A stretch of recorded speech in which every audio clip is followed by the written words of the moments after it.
Guest आए हैं उसमें से सबसे छोटी एज इनकी है, जो अभी ये गेस्ट आने वाले हैं वो सिर्फ 19 साल के हैं और उनके YouTube पर 3 मिलियन से ज्यादा सब्सक्राइबर्स हैं और करोड़ों व्यूज हैं। तो please give an energetic and warm welcome to the one and only Deepak Dahiya.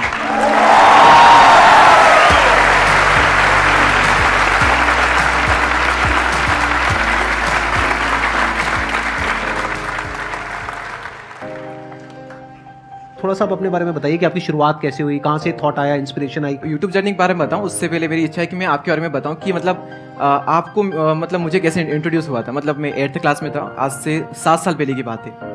8th class में हम कुछ फ्रेंड्स वगैरह स्पोकन इंग्लिश क्लासेस जाते थे, तो वहाँ पर एक सर थे हमारे, तो उन्होंने एक बार कहा कि आज ना सेमिनार दिखाएंगे आपको। तो किसका सेमिनार है? कि संदीप माहेश्वरी का।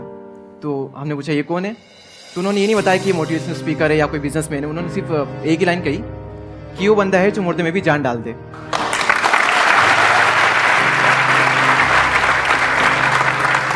फिर मेरा ऐसा था कि लाइफ में क्लियर नहीं था कि करना क्या है, मैं क्या करूं।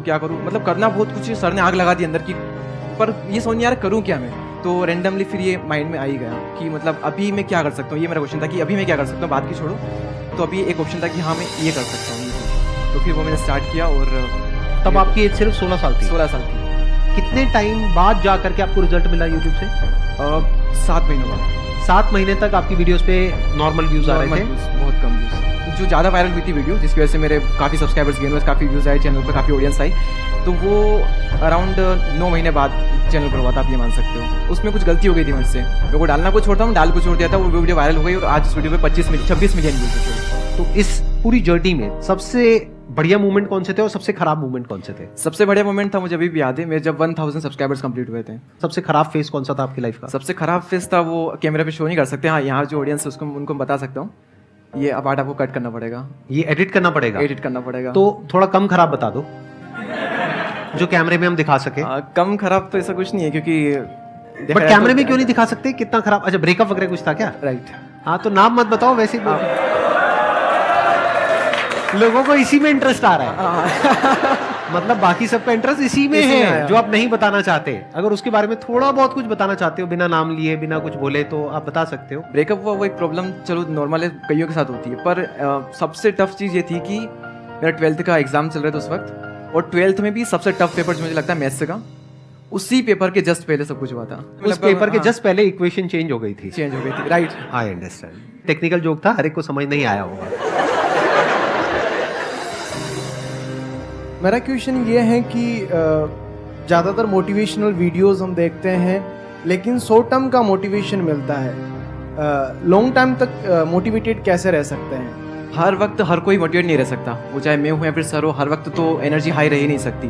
बात रही, कई लोगों का मानना है कि मोटिवेशन वीडियो देखने से कुछ नहीं होता, शॉर्ट टर्म में सिर्फ एनर्जी रहती है। माना कि शॉर्ट टर्म में मोटिवेट हो जाते हैं, फिर वापस से नॉर्मल स्टेट में आ जाते हैं, लेकिन उनमें जो बातें बताई जाती है ना, वो हमारे साथ जिंदगी भर ये रहती है। भले वो जो फीलिंग है, एनर्जी है, वो टेम्पररी, लेकिन जो बातें बताई जाती है, जो लाइन्स होती है, वो परमानेंट होती है। तो आपको वहाँ पर फोकस करना चाहिए।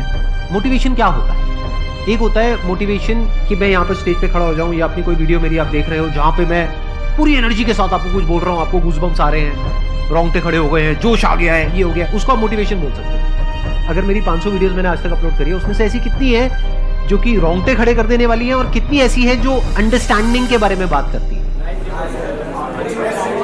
मैक्सिमम 10%। बाकी की 90% कौन सी है?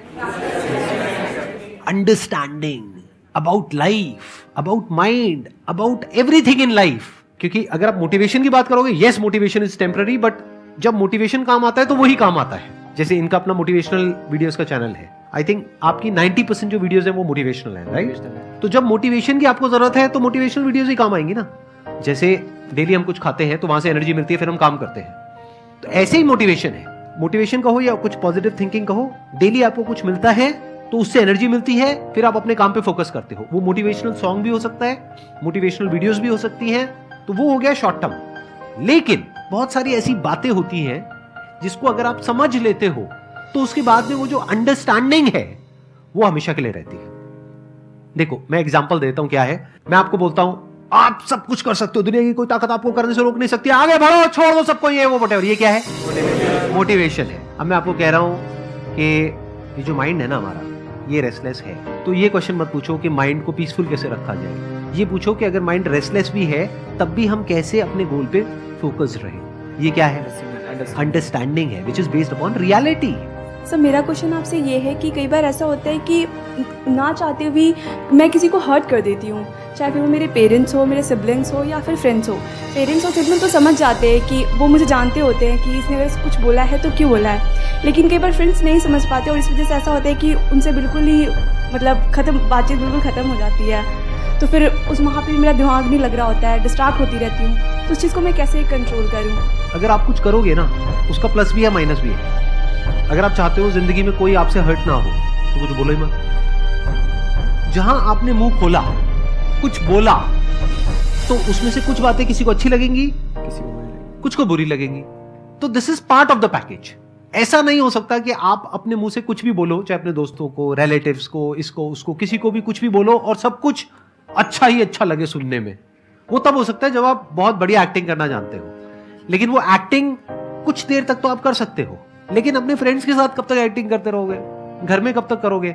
वहां पे तो जो भी आपके अंदर है, गुस्सा भी है, जेलसी भी है, किसी को अगर ये गलतफहमी है ना मेरे अंदर ये सब नहीं है, तो वो महाबेवकूफ इंसान है। सब कुछ सबके अंदर होता है नहीं होता है?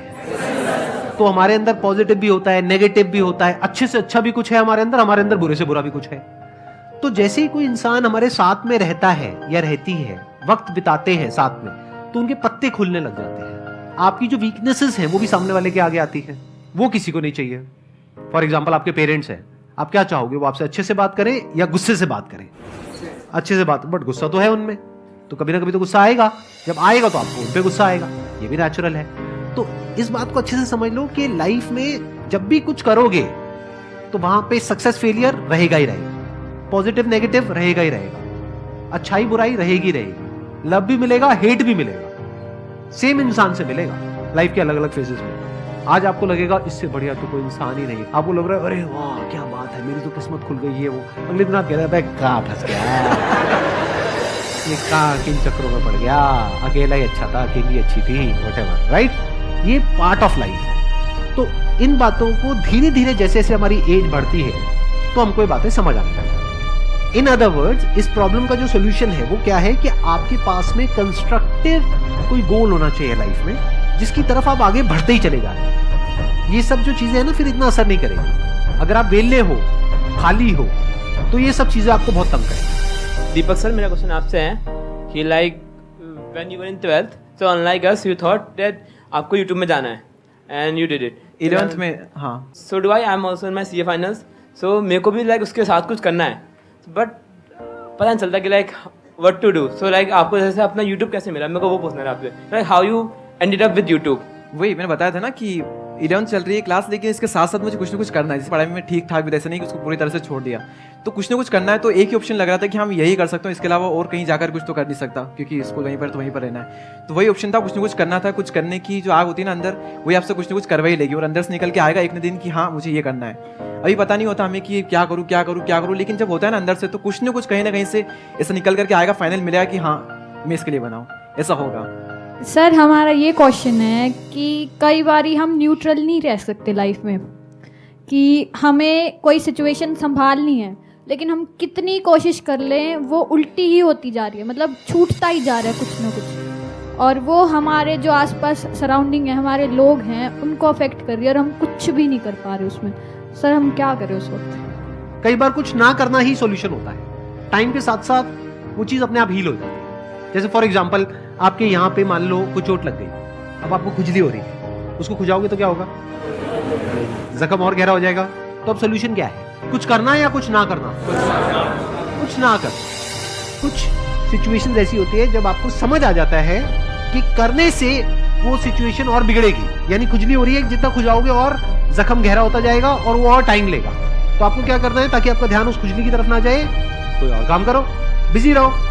खाली बैठे रहोगे तो सारा दिमाग में वही चलता रहेगा, दर्द हो रहा है जी, ये हो रहा है जी, वो हो रहा है जी। अरे हो रहा है तो हो रहा है, पार्ट ऑफ लाइफ है। सर मेरे एक बेसिक क्वेश्चन में आपके दोनों के लर्निंग फेज सीखना चाहता हूँ, जिसकी ये जो थॉट होता है, जो मन होता है, वो पहली बार जब कोई विचार हमारे मन में आता है, फिर क्या होता है कि हम उसमें उलझते चले जाते हैं। फिर ये हमें काफ़ी टाइम के बाद रियलाइज़ होता है कि हम काफ़ी टाइम से अपना दे चुके हैं, लेकिन वो गलतियाँ पता नहीं चलती है। सर इससे कैसे बचा जाए कि पहला थॉट क्या था वो जहाँ से हमने स्टार्ट किया था और 1 घंटे 2 घंटे बाद जहाँ पे हमने अपना थॉट खत्म किया, पता नहीं चलता है कि हमने लगभग 2 घंटे का समय अपने सोचने में निकाल दिया है। सर उससे कैसे बचा जाए जो बहुत ज़्यादा टाइम इसमें हमारा चला जाता है। तो ये थॉट है फालतू या फिर कुछ काम का थॉट है? नहीं, काम का। पहला थॉट आया कि जैसे क्रिएटिविटी लेके कि हाँ मुझे ये काम करना है, हाँ। वो मैंने सोचा। फिर उसके बाद उसी थॉट में जैसे चेन बनती चली जाती है, उसके बाद ये, उसके बाद ये, उसके बाद इसके बाद ये 3 से 4 घंटे उसमें निकल जाते हैं। या कभी कभी सोचते रहते पता नहीं चलता कि हमने स्टार्टिंग कहाँ से की थी सोचने तो की। ये तो सही है ना, अगर सही के बारे में सोच रहे हैं तो और सोचो, कुछ नया मिलेगा।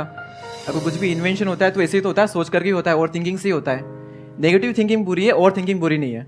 अगर तो आप अपने माइंड में जाकर के फंस रहे हो, यानी कि आप फंस गए हो 1 घंटे तक और कुछ भी नहीं निकला उसमें से, तो वो थिंकिंग बेकार है, किसी काम के लिए टाइम वेस्ट हो गया। आप क्या कर सकते हो, पेपर पेन लेकर के करो अपना जो भी आपको करना है। माइंड मैपिंग करना सीखो, मैंने अपने कई सेशंस में अलग अलग बोला है। हाँ। ये बहुत पावरफुल टूल है कि माइंड जिस तरीके से हमारा सोचता है ना, उसको आप पेपर पे कन्वर्ट करो, पेपर पे लिखो कि जो भी आप करना चाहते हो उसको सेंटर में लिखो, फिर उसकी ब्रांचेस निकलेंगी, फिर उसकी सब ब्रांचेस निकलेंगी। जिस तरह से हमारा माइंड चलता है, तो वो जो माइंड मैप है वो आपके माइंड में छप जाएगा, तो आपका माइंड भी एक ऑर्गेनाइज तरीके से सोचना शुरू कर देगा। अभी हमारे माइंड में डिसऑर्डर है, अगर आप ऑर्डर लाना चाहते हो तो माइंड को ट्रेन करना पड़ेगा। ट्रेनिंग का जो एक